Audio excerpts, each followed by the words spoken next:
I greet you all in the name of peace, democracy and freedom for all.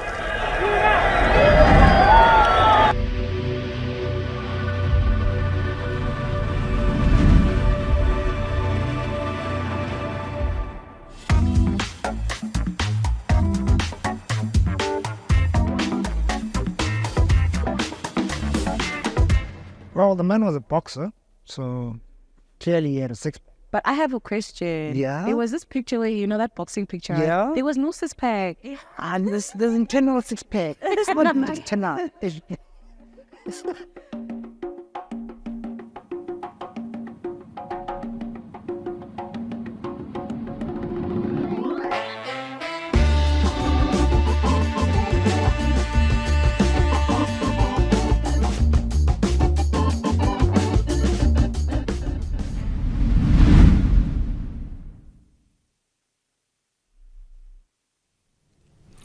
I feel I know enough about Mandela's life.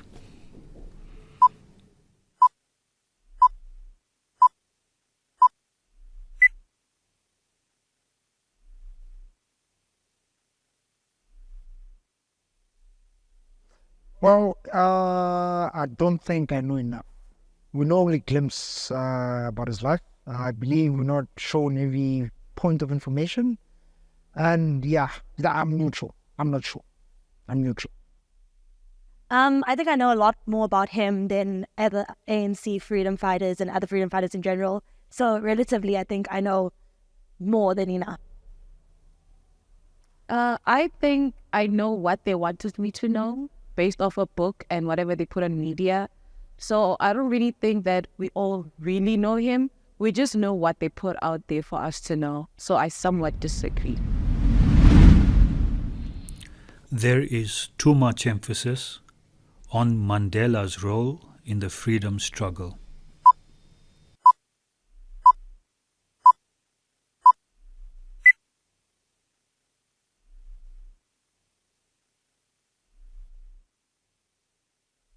I don't necessarily think that there is too much emphasis because any struggle relies on the rally around the flag.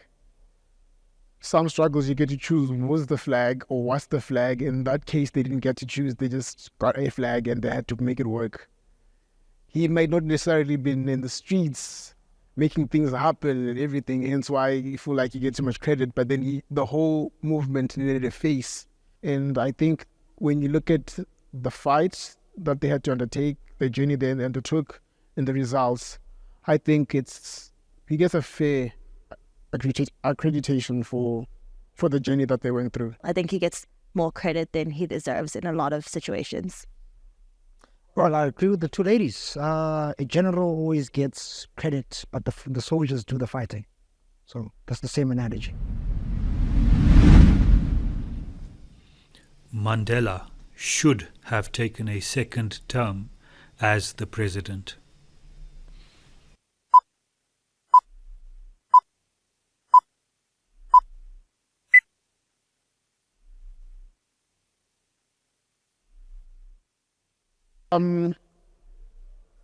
Should have taken a second term as president. I disagree. Stand to be corrected on the reason why I disagree. But from what I know and what I've read about, during his first term, he wasn't drinking president. He wasn't calling the shots. He was the face of the whole movement, but he wasn't. In actuality, rumor has it Mbeki served 3 terms. Mandela's first term and his 2 terms. So under those circumstances and everything, what's the point of him vying for a second term if he was already not doing his job when he was there in the first term? I mean, rumor has it he didn't even want to run for the first term. He was old, he was frail, he was just fed up. So I believe, let the homie rest. He's fought his fights. There are so many other people to fight. On my side, I'm neutral because if Mandela had taken a second term, let's look at the current state of this country. We don't want anyone to take any term anymore from that same party. But if he had also taken the second term, maybe we would have seen better changes, better infrastructure, better economy, because he did feed us a dream. And we all stood by well, not we all, I wasn't born, Mara, they stood by that dream. So if he did take a second term, there would be the positives. And if he also had a second term, there would be the negatives. So I'm really neutral on this one. I don't know enough about the political climate at the time to really comment, but also I believe that like Mandela is the face of a lot of things. I don't think it would have made much of a difference because I don't know if he necessarily would have done anything. He's more the face of stuff and the face of ideologies, but not necessarily would have made much of a difference. Well, I would agree. I would have loved to see what impact he could have had, considering we come from and considering the radical change that he brought by being the first black president. If he ran for a second term, most probably the dynamics of the country would be different. So I would have loved to see what would have happened. Thus, I would agree that he should have taken a second term. Okay, so you were saying that if he had taken the second term, right, you would have wanted to see all these things. But then was he really the first black man? Let's look at it. They fed us this thing of he was he took the initiative of being the first black man, but then was he really the first black man? There were other people probably when he was busy studying that were actually fighting but never got the credit because why they slipped on a bar of soap. So are you saying that that's what you wanted to see? Well, the man in himself, his name, it has power, right? From Africa to the other countries, people know it as the freedom fighter, the person who liberated us from the struggles, But if we only gave him like 4 years, 4 years is not a long time. Maybe 8 years, he could have given us what he promised. So I would have wanted to see, if he would have given us that. That's I would agree. If he had a longer period, maybe, he could have brought something to it. Adding on to like that frail thing, I think he did all he could have done. I don't think he would have, in 4 years, would have made much of an impact. I think he peaked. I don't think he would have, I don't think much more he could have been done, yeah. Mandela Day is a dumb idea.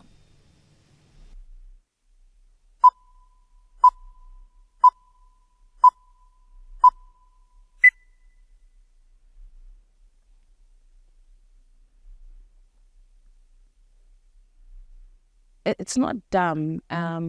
There's so many good things that I've seen, like people's lives have actually changed through the initiative of Mandela Day. I've seen children that have come from the Mandela home saying that without this place, I don't know where I would have been. I'd probably like being dead or in a garbage bag. So it's not a dumb idea. I agree because I feel like Nelson Mandela Day is to remember everything that he has done for the country, and just disregarding him is just not right. We have to remember the first person, because people say that he was not the first black person, but to me, I feel like it's a day to remember him and all the good things that he did to the country. So yeah. The idea is grand. All that's lacking maybe is the execution. And I mean, who says no to a day off from work or school, man? So yeah. Mandela was too soft on apartheid perpetrators.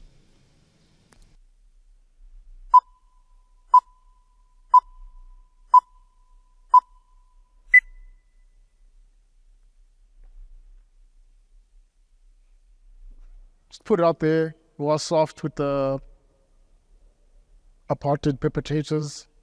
My disgruntlement really comes from too soft. I believe he did the best given the available options. I mean, anything more harsher, you're looking at a failed state or civil war, in my opinion, which would have caused way more harm. My real beef is not really with the agreements that were struck, but rather with seeing out the agreements. Take, for example, the TRC was a great initiative and everything, but however, its execution was really poor. A lot of people were just let out scot-free and everything. It's just terrible. So maybe not too soft, but rather soft. I have deep problems with truth and reconciliation. I believe that too many people were given too much amnesty. A lot of things were ignored in the name of let's not start a civil war, when I think a lot of people could have been held more accountable than they did. I don't think justice was served. I understand that, like, if we did things in a different way, it could have been very messy, but I don't think not nearly enough justice was served and too many people were given amnesty. And Mandela was one of the reasons for that. Him, along with Desmond Tutu and the rest of the TRC. I agree. The man was soft. The man was soft. The man was soft. The man was soft. All right, let me justify. We're humans, we have a choice, right? Even if you're ordered as a policeman to shoot, even if you don't disobey shooting, but aiming is a choice, right? So for every action that was done, every bad action that was done on the perpetrators, I believe they should have taken accountability for their actions, right? It was being soft for the sake of not, as Mr. Wake said, not starting a civil war, but I believe accountability, that's where the softness was. People needed to take accountability for their actions, because taking a human life is nothing to joke about or a small matter. It is a big matter. So he was soft in that regard. I believe a lot of things could have been done.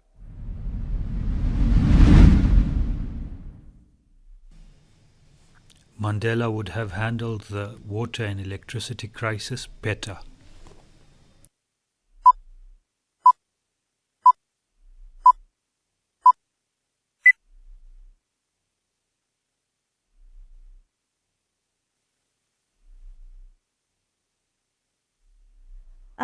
Mandela was a lawyer, not a magician. I don't think he could have done much in this situation. I'm sorry, I'm black, Neymar. When a black man gets power, it's a problem. It's a problem. And I think, like I said before, we're all living up to the stereotype of black men do what white men think they will do. For example, there was a school I know that had a white principal and then went down to a black principal. The change was very immediate to see that, okay, a black man's got this. Now there's no water in the school. The grass is not being cut regularly. If kids are absent, they're not being that, strict on them. But if you're in a white man's school, you can't try that. They're going to call your parents. I think apartheid was a problem with people and beliefs and morals, where this is a crisis of resources. I think it's a completely different battlefield. I think he was good with people and he was good at getting people to do what he wants. It doesn't mean he would have been good in something, in a problem-solving situation like this. But then again, think about it. If you are an individual with problem-solving skill, right? I'm assuming if you're capable or we have that high intellect of solving problems, it doesn't matter if it's people or technical. If you solve problems in general, you shouldn't be able or capable to solve any form of problem. He was the leader, but then he had people that could have supported him to create this vision or this plan for the country. I don't think we would have been in this position now if they had actually listened to one another. Yeah, implemented, yes.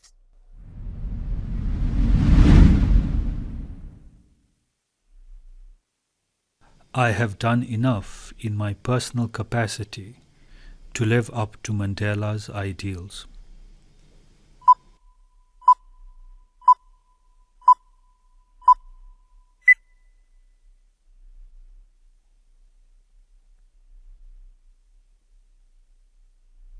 The man wanted peace. That's the first thing. Try by all means personally to conduct myself with peace. Hate violence, hate fighting. So I tried by all means to go for peace. He wanted let's say black man, but a man to fight for his country. That's what I believe I'm doing. That's why I tried to be an engineer to help my country. I want us to move forward. I want us to grow as a people, I'll be lying to you if I said I have linked up to them or I have failed them. I don't even know what them is. Well, are you racist? I'd like to believe I'm not. I don't know. Living up to one of his ideals then. Yeah, but then I'm not racist because I'm just a decent guy. I'm not. It's not like I'm not racist because I live up to Mandela. So You're giving too much credit to Mandela. You say was it only his idea? But he's part of the norm. You see, she said like loving one another with despite the color. Like that's like the laws of everything. Jesus preaching. Just continue. I mean, they're preaching the same thing. There's an intersection, I agree, but then, like I said, I don't know his ideals. They've never been the bar for me to cross. If one of his bars are, "You're a decent human being," I think I'd like to believe I haven't checked that, but I don't check that because Mandela said so. Thank you. I just checked that because I'm a decent human being. Yo, like Mandela did this, Mandela did that. We get it. Sharp. But then as a human being, when you grow up, your mother tells you that even if you see a white kid, you've still got the power that he's got. That's what you know. Not because Mandela said it, because my mother said so, you know? But now when you're saying it that way, because Mandela, you are living up to one of his ideologies, All right. Let's take a hypothetical situation here. Right? You just gave me an analogy right now as to say, mom told you this. Take yourself 50 years back. Right? To the system. Would that, whatever we just said right now, will that still imply? Wouldn't. Right? It wouldn't, because I'm in South Africa. Exactly. It wouldn't, because the dynamics and the environment would be different. Right? So my answer is from the concept of what he did.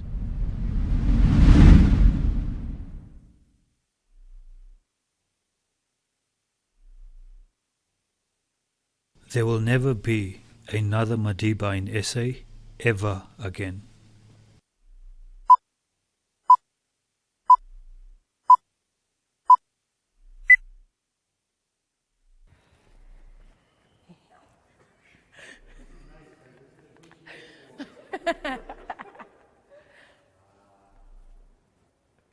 I think it is definitely possible. I think Mandela to a lot of people represents greatness and persistence, and I think that's not a unique quality to him. I think there could definitely be more of him as a concept, but obviously as a person there won't be another Mandela. But I mean, if you look at him as a concept, then I think it is possible for those values to be embodied again.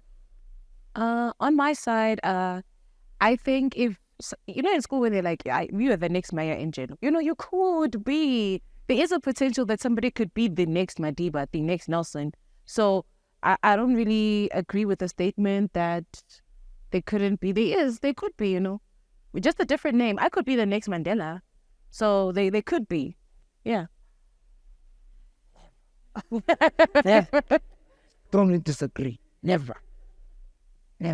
All right. So my point of view is the current generation, right? Looking at the evolution of the generation from our grandparents to our parents, our brothers, and the current youth, it's been declining. We no longer have that fighting spirit, right? Back in the day, people could put their lives on the line, just for an idea, just for a dream. They would literally. This current generation, I don't think so. I disagree. I believe that they put their lives on the line because they had to. They had no other choice. And I think if push comes to shove, we would do the same. I think if we had to, I don't think nothing makes them different to us. I think it's just we're used to comfort at the moment. But I think if things got really bad and we had to fight, I think we would fight. Things are bad. We have to fight. Okay, well, my life is on the line right now as I speak. And let's look at this. Like, there is a Mandela for every different situation. And evolution is something, and it's something that we cannot stop. So at that time, there was Nelson Mandela for it, right? And now in this time, there could be a Kenny Wolf for this situation and this thing that we are facing. So there's a different Mandela for a different situation. All right. We can't look back at that. All right. Look at his impact. For the people, they fought for people that they didn't even know, were not even related to. For the mere fact that we all go through the same struggle, I would fight for you. Now, my question is, in this current situation, I don't think there's people who want to fight. The system is also messed up. The ANC, facing load shedding now. There's no one fighting it. Yeah? You wake up, cool water. Okay, but how do you propose we do fight it? How do you propose we do fight it? What's the strategy? I like to believe in every revolution. You remember the whole class system they taught us in high school history? The elites, the bourgeois, and the peasants. Yeah. That existed yesterday, it exists today, and will exist tomorrow. And in every revolution, I believe the deciding factor is always the bourgeois. The peasants want revolution because they are on the receiving end of everything. The elites don't want revolution because they're the ones looting everything. Whereas the bourgeois, unfortunately, the middle class, unfortunately, they're the ones who have most to lose because they have careers, investment, education. And I feel like when you look at then versus now, the middle class branch has increased in size. So you actually have a lot more people that are not willing to fight because they have everything to lose. I think it's possible if those people back then, like if this was their problem, the light and water, we don't know if they would have fought that hard. I think they fought that hard because they had to fight that hard. And I think if we had to fight that hard, if it was a similar situation, we would. I don't think it's about the people at the time. I think it's more about the situation, the circumstances, what they were fighting for. Every time comes whereby we have to fight this hard, 90% of us are going to leave the country. Yes. 10. Yes. And we've got a very like... Back then they couldn't. And with this generation, I think we've got a very big advantage with this technology thing. You know, there's anything that you post and you get followers and likes with that post. Trust me, you're already fighting something. So with them, it's about, you know, go to the house, the parliament and whatnot. But with us, it's a different form of fighting. It's a different form of, like, I can post something or a video and be like, I don't like what's happening. And then people support my vision and let's go. It goes back to Mandela's ideologies. I could be the next Mandela, like I said, and be like, I don't want this to happen in South Africa anymore. Whoever's ready to follow me, let's go. Keyboard warriors, chief. Keyboard warriors don't work. Keyboard warriors don't work. Because people are not willing to be in the front line. Everybody is afraid of losing something. Back then, You had nothing to lose. That's how bad the situation was. No, they had something to lose. And you didn't have my think point. about it. If a man has to leave his family, that's him losing. You got to the lose. most You had precious to leave thing. your family the way. My friend, you're born in KZN there. You're sharing a piece of land about Neville. Either way, you're coming here to come fight a job in a mine or come fight. You might as well fight while you're here as well. You know that the more you have to lose, the less people are willing to fight. That's just the nature of life. That's Yep, why I'm it is a saying there will selfish never world. be a Trouble in Mandela the again. commons. There's a selfish world. That's There's what a I'm saying. There selfish will never world. be a Mandela again. Because people are just looking out for themselves. No one is going to say, I'm going to sacrifice for the people.